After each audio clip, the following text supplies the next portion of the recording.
Gears of War in 5 minutes, sort of. Everything you need to know about the story so far. Spoiler alert. Things on the planet Sera pretty much suck. 14 years ago, a race of underground monsters called locusts popped out of holes in the ground. They've killed so many people that the Coalition of Ordered Governments starts putting anyone and everyone on the battlefield, including prisoners. Namely Marcus Phoenix, a rich kid who joined the army after Emergence Day. He got busted for disobeying orders when he tried to rescue his dad. The COG threw Marcus in jail with nothing but a toilet and a do-rag. But his childhood buddy Dom breaks him out with Jack the Invisible Robot. Marcus says shh, which pretty much sums it up. They join up with Delta Squad, a ragtag group of gigantic misfits who ride around in helicopters. General Hoffman wants to kill the Locust with the device called a Lightmass Bomb, but they need to map the Locust hollow first, so they send Delta underground with something called a Resonator to draw one up. Sounds tricky, but they'll have the support of Anya along the way. Delta joins up with what's left of Alpha Squad, and a kid named Carmine gets sniped. They meet Private Augustus Cole, as in the Cole Train? In the flesh, baby! Who was a thrashball star before the war. Thrashball is like football, only the field is all squished and some of the players have shields. Also, it's made up. They manage to grab the Resonator, but things go haywire and General Ram shows up and kills some people, including Delta Squad's leader. Marcus takes charge and starts spending a lot of time on the radio. Control, this is Delta. Do you read? They hook up with this guy Baird, who looks like a snowboarder but is also a computer hacker or something. They take the Resonator to an emulsion refinery. Emulsion is like oil, but it's shiny, and humans used to fight over it a lot before the Locust showed up. On their way, they meet the Stranded, who are supposed to be pathetic but seem to live better than anyone else on the planet. They take a series of Six Flags rides into the refinery and fire up the Resonator. It gives them all headaches, but beyond that, it doesn't do much of anything. But Baird magically finds a clue about a Locust tunnel network somewhere. Turns out there's a map at Marcus's dad's creepy rundown mansion. It's seen better days, but it does have a sweet entertainment system. Apparently, there are no geologists on planet Sera because no one knew the entire world is a network of Locust tunnels. They download Daddy Phoenix's maps and hop a train carrying the Lightmass Bomb. Marcus and Dom kill General Ram before uploading the data, arming the bomb, and dropping the train into an emulsion pit.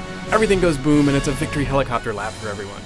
But Marcus's dad must have had some crappy data because it didn't do much good. The Locusts become stronger than ever and push all the remaining humans to Jacinto, which sounds like a Mexican soft drink, but it's actually a massive Saran city built on top of solid bedrock. So Marcus gets the band back together for a second try. Another Carmine brother shows up and Delta picks up Kat Von D. Dom's suddenly really mad because he can't find his wife Maria, even though he didn't mention her name at all during the first operation. Chairman Prescott gives a Braveheart speech to a bunch of Carmines, and then everyone takes a helicopter to where the Locusts live and breed. Probably should have gone there first, but what are you gonna do? Then Marcus and Dom go on another amusement park ride while Kat Von D and a redneck fight Scourge, who's taken over General Ram's angry roaring duties. When they get underground, they realize the Locusts are using those giant worms from Dune to sink human cities, and Jacinto is next on the list. It also turns out the Locusts are taking prisoners. Kat Von D blows his head off, and what's left of Delta Squad takes an underground helicopter ride inside the worm. Everyone passes out, and Dream Maria brings Dom eggs and bacon. Carmine number 2 gets eviscerated, and everybody pokes around inside the worm until they kill it. Another helicopter shows up, and they learn there's a Locust Queen who lives in a big underground city called Nexus. They head to a secret COG outpost to get intel on where it is and how to destroy it. When they get there, they find a bunch of human-Locust hybrid things in tanks and learn the Locust Queen has set up shop under a nearby mountain. On the way there, they do some recreational water sports and find Maria, who hasn't been taking her vitamins. Dom puts her down like a lame horse, and Delta meets up at Nexus. Here they find out the Locusts are actually fighting each other. Emulsion has made some of the Locusts glow, which has everyone very upset. We're gonna whoop your mama's ass! Wow! They're called the Lambent, and they're trying to overthrow the Queen.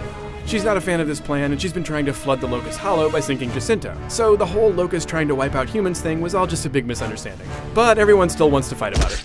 Delta heads back to Jacinto to protect it from a Locust attack, but they decide to sink it anyway. They blow up a Lambent Brumac and destroy Jacinto, the Locust, and the Lambent in one big Jerry Bruckheimer moment.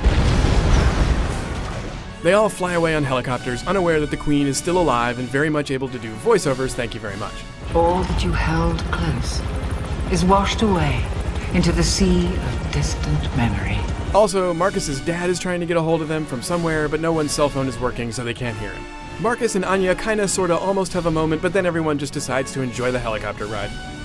Hey, they should use that invisible robot technology to make their helicopters invisible. Just saying.